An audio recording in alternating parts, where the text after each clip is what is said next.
Last Friday saw the crowning of the new Mrs. South Africa for the 2020 title year.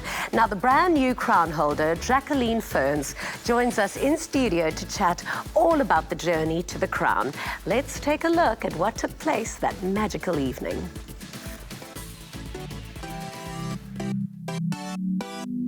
We're at the Empress Palace for the crowning of the 2020 Mrs. South Africa. Let's head over to the red carpet for a quick chat to the judges and former crown holders. I am so excited to be here tonight. It's the culmination of a week of judging. These girls have really been put through the paces. I mean, I as a judge am exhausted, so I can't even imagine how they feel. The one thing that has kind of set this apart, they're like actually already giving back to the community. It's not what they want to do, it's what they are actually doing. So it's been very inspiring for me to be doing more. It's not just a beautiful face, it's what you're doing and women empowerment. For me, as the principal judge, I believe that the three criteria that Mrs. South Africa should have is number one, confidence. Confidence is extremely important. Second, I believe, is authenticity. A lady who is truthful about who she is and wants to share her true story to inspire others. And third, I think it's someone who has a good heart, because being a queen is to serve and help other people. Tonight, I want to see the lady with the most energy, someone who shows a lot of confidence, but energy and joy. Someone who looks like she's very happy to be on the stage tonight. I always look for that joy when I look for ladies on stage. It's so surreal standing on this red carpet again.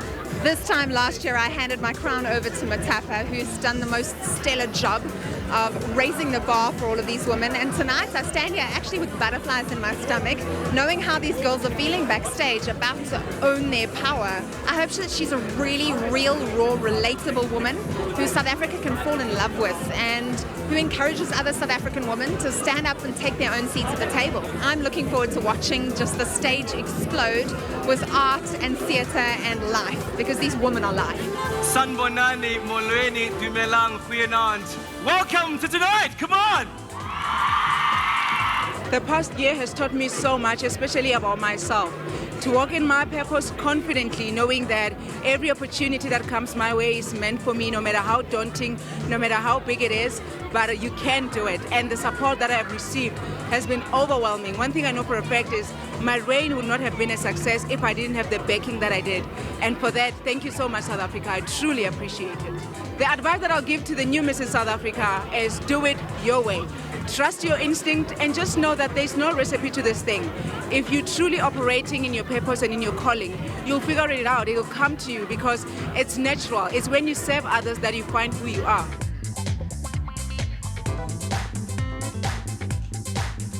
Second princess is Olwethu Nodada. Well, first of all, I don't think that this is a beauty pageant. I entered it because it's a woman empowerment program. I think the one thing I'd like to tell all wives out there in the country is that it's very important to validate yourself, that it's okay to take a moment for yourself, it's okay to chase your dreams, and once you put your mind to it at any age, you really can achieve anything. Your Tammy Taylor, Mrs. South Africa 2020 first princess is Sandra Harumsen. As a Mrs. South Africa, you need a lot of support, and I've seen it throughout the journeys, and it's just about sticking by her side and, you know, just basically supporting the Queen when she needs support, and being basically available for the Mrs. South Africa group, and I'm looking incredibly forward to this journey ahead. Your Tammy Taylor, Mrs. South Africa 2020 is Jacqueline Ferns! There you have it, ladies and gentlemen. The luxury, the prestige, and the sheer opulence. Jacqueline Ferns is the proud holder of the 2020 Mrs. South Africa crown. So beautiful, so glamorous. And if you've got any questions for Jacqueline, head over to our social media platforms using the hashtag Afternoon Express. Wow, welcome to the show. Thank you so much. Congratulations. How do you feel looking back on that insert and remembering I've got night?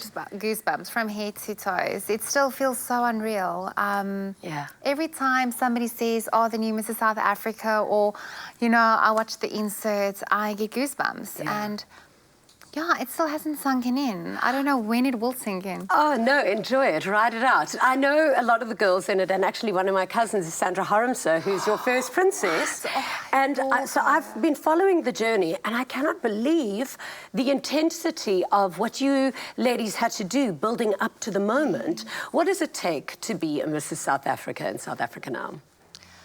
You know, this program really does give you such a beautiful platform. Yeah. When you first walk into the program, they talk all about sisterhood, women empowerment, women empowering each other. And I was quite skeptical in the beginning, you know, to be honest, but it truly is exactly what it says. About what? What were some of the things that you had to do? They push you so far out of your comfort zone that you start striving outside of your comfort zone, and that is where you start growing. I mean, nobody can grow in a comfort zone. You need to be outside of your comfort zone. You need to start empowering yourself, and we empower one another as well in the program, because together you're so much stronger than doing it alone. Exactly. And that's all that Mrs. South Africa stands for, is empowering us to go out and empower others. Exactly. Teamwork makes the dream work, and that is so true within Mrs. South Africa. Of course.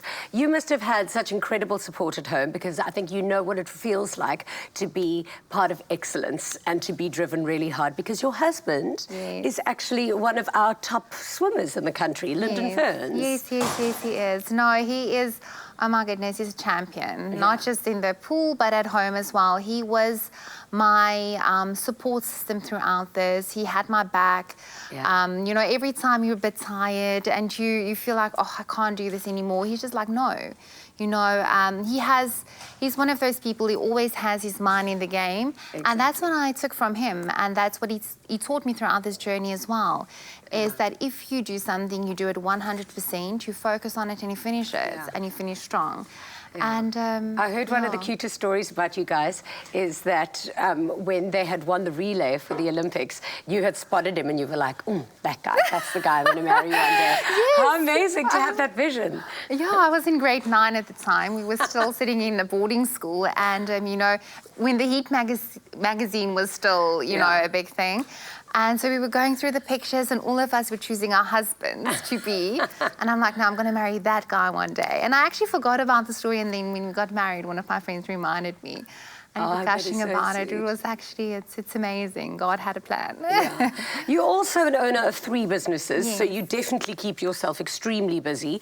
I mean, you've got like so many hours in the day. I can't imagine how you keep yourself looking so good, running 3 businesses and then still taking on the pageant. So tell us a little bit about the work that you do outside of the pageant. Well, yes, I've got 3 businesses, all is in the beauty industry, and all involves women and making a woman feel good about herself. I have a boutique with Casper Bosman. So we do wedding dresses, evening gowns. I absolutely love that. Was actually my first business. And I just fell in love with working with women and making a woman feel good about herself. There's something that empowers you when a woman feels good and she walks out of your studio and you're like, oh wow, you know, you want to do it more and again and again and again. And then I've got a modeling school in Limpopo.